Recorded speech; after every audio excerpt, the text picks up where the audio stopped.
So this evening there was a second of the much anticipated debates between Alistair Darling of Better Together and Alex Salmond of Yes Scotland regarding the Scottish independence referendum, which is to be held on September the 18th. There's just over 3 weeks to go, and naturally emotions are running high. I haven't been able to see the debate because STV wouldn't transmit it to England, Wales and Northern Ireland. They wouldn't allow the BBC to broadcast it. They did offer ITV, but ITV in its grand wisdom thought that a gardening show would be more important. At least that was the case with the first debate, but I don't think it was screened in England in the second debate either. I think that's ridiculous because whilst it's only Scottish people that have a vote, this will impact the whole country. And I do think it's very unfair that only Scottish people get to see it directly. Yes, it's covered on the news, yes, you could see it online, but this is something that will impact the whole country. Anyway, there's just a few things I want to talk about. I haven't been able to see the debate, so I don't intend to comment inside out about what happened in the debate. Obviously I can't do that, I'm not in a position to do that. I'm speaking rather about basics here. Once again the currency issue came up. Now, I've long had a problem with the nationalists going on about keeping the pound and yet basically breaking up the UK. Now, if unionists like me tell it how it is, which is the destruction of the UK, let's not gloss it over. Independence for Scotland means the end of the United Kingdom. That's not scaremongering, it's just a fact. So, if they want to keep the pound, that to me is a bit like saying we hate something but we're going to keep part of it. In other words, it's profoundly hypocritical. Nationalists clearly have a rabid hatred for the United Kingdom as a country, otherwise this wouldn't be happening, and yet they want to keep pound sterling. Now to me that just seems hypocritical. Alex Salmond is saying it's as much Scotland's as it is Britain's, but the point is it's the currency of the United Kingdom. It's not the currency of England, it's not the currency of Wales, it's not the currency of Northern Ireland, it's the currency of the United Kingdom. So yes, it's Scotland's, but if Scotland leaves the UK, it destroys the country, the process destroys the country for which this currency is part of. I just think that's hypocritical. That would be a bit like Texas breaking away from the United States and say, oh, but we're going to still use the American dollar. I concede as a unionist probably tonight, yes, Scotland was better prepared and they probably done a better debate. Whereas the first time around it was Better Together had the upper hand. So this really is as close as it gets. As a unionist, I'm going to be honest and say it is very tight. Probably, yes, Scotland done well tonight. Alex Salmond is a very skilled debater, I'll give him that. But it does frankly make my stomach turn that in just over 3 weeks we could be seeing the end of the United Kingdom. And whilst the issue's getting a lot of attention, there's still an enormous amount of complacency. Now, people don't seem to be looking at some of the wider issues here and ignoring basically expert opinion on what the future of Scotland will mean. Let's look at Scotland's place in the world. Anders Fogh Rasmussen, the Secretary General of NATO, has said this: in the case that Scotland voted in favour of independence, then Scotland would have to apply for membership of NATO as a new independent state. Some aspiring countries have waited for many years. A decision on accession would have to be taken by unanimity, by consensus as always in NATO. So Scotland would automatically lose the security it gets from the world's largest military alliance. That is the same as the European Union issue. Again, the nationalists gave the impression that Scotland would automatically get to join the EU. No, they have to wait like any other country that aspires to join the EU, the world's largest trading zone. and that was from President Barroso. All the experts in all the fields you can think of point out that Scotland is better as part of the United Kingdom. The majority of Scottish business leaders say that Scotland breaking away would be bad for Scottish business, bad for Scottish jobs. Now, if the Better Together campaign has made mistakes during this, I think perhaps one mistake is not acknowledging that the UK is not perfect. We do have faults. I guess this has been in part because there's been these ridiculous claims that Better Together is overtly negative, although I think that's very unfair. I think if anyone, it's, of course I would say that, I'm biased. I don't deny otherwise. We are too close to the date right now to gloss anything over. Of course I'm biased. I want the United Kingdom to stay together.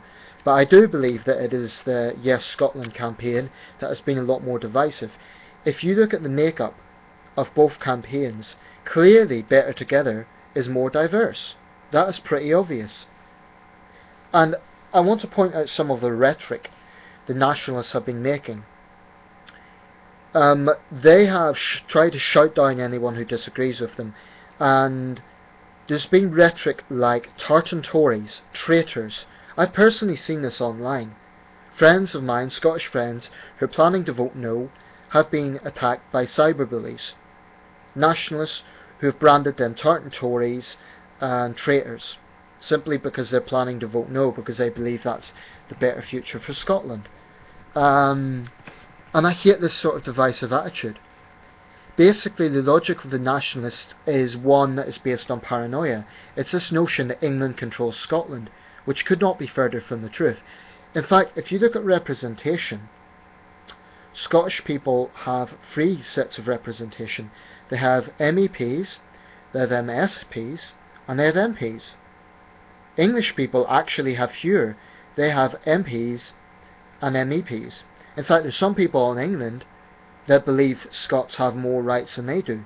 So that's ironic when nationalists complain about being hard done by England. But when I hear claims about freedom from English rule, it really makes me angry, because I look at situations around the world where there's actual legitimate cases of people dying, people being tortured, people fleeing persecution. That is a legitimate issue of freedom. What's happening in Scotland, there is absolutely no... If the United Kingdom was as tyrannical as the nationalists make out to be, this referendum wouldn't even be happening.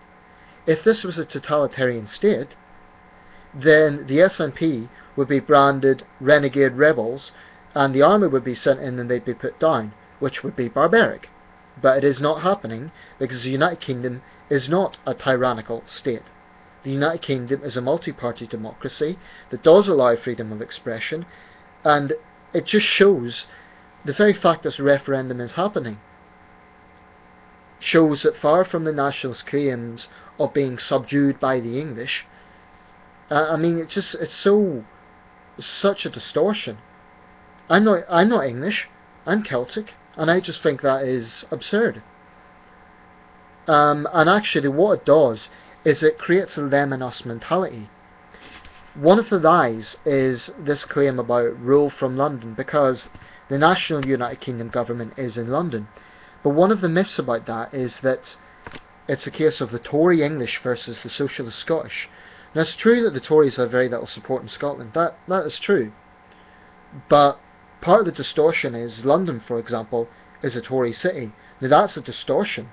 As George Galloway pointed out, socialists can be found across the United Kingdom, and some of the most hard left people I have seen have been from inner city London. London's a very diverse city. It's not a Tory city, and the reason that is significant is because Scottish nationalists like to make out that it's these colonial English controlling the poor downtrodden Scots, and I just think it's such a distortion. I mean, they accuse Better Together of scaremongering. Where is the scaremongering? Claiming that you're fighting for freedom from the imperialist English, or simply pointing out the fact that there is no going back. If Scotland goes for independence. This is it. This is the decision. If Scotland votes for independence, that is it. It breaks away. There's no going back. That's not scaremongering. That is a simple reality. So I would plead with my brothers and sisters in Scotland. I would say this. No one pretends the United Kingdom is perfect. I don't pretend the United Kingdom is perfect. We can always be better. Scotland has its problems. But if Scotland breaks away from the United Kingdom, that changes everything. And please don't believe that it changes everything for the better. Please look deeper into these issues. Please look at the wider issues. Please look at what experts are saying. Because in the long term, this is just not going to be... You don't need to be an economic expert. I'm not an economist. I don't claim to be an expert on economics. But you really don't need to be to see that for Scotland to begin as a completely new nation, to open embassies around the world, to have no security from the British military, to have to reapply to join NATO and the European Union. The simple reality is there's too much uncertainty. The currency. I'm not telling you how to vote. It's your right. But please think very, very carefully about it. If you're an undecided voter, please consider, for 400 years we have been united as a nation, as the United Kingdom. Yes, there's cultural differences between England and Scotland. And you know what? That's a good thing. It creates diversity within the UK. I'm not telling you how to vote. I'm not English. And I'm not a Tory. I would consider myself in many areas to be centre left. I just don't believe that Scottish nationalism is going to be productive. I believe it will create more division in Scottish society. I think it will alienate people. I think families will be divided. And I cannot see an independent Scotland being inclusive, because I've already seen evidence to the contrary. I have seen the way no voters are being treated, and I think it's absolutely appalling. Now, I am not saying everyone who's voting yes is like that. Far from it. I'm sure there's many yes voters who genuinely believe it is the right thing for Scotland. I respect that. I don't agree with it, but I respect it. But when I see, for example, the way that Nigel Farage was treated in Edinburgh, and let me be clear, I'm no UKIP supporter, but the way he was hounded out was very ugly. Just as George Galloway said, that was very ugly. It was very divisive. And if the future of Scotland is going to be a case of agree with us or else, this sort of toxic nationalism can be seen in other parts of the world. That is not scaremongering. I'm afraid that's just reality.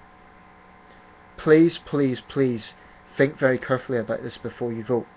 I'm not telling you how to vote. If you genuinely in your heart believe that independence is the right thing for Scotland, that's your decision. If you vote no, that's wonderful in my opinion.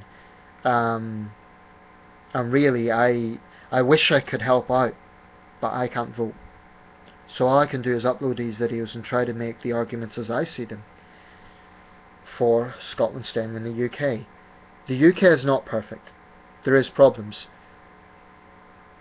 But tonight, David Cameron, Nick Clegg and Ian Miliband have promised, they have pledged more powers to the Scottish Parliament. Further devolution. I think that could be a way forward.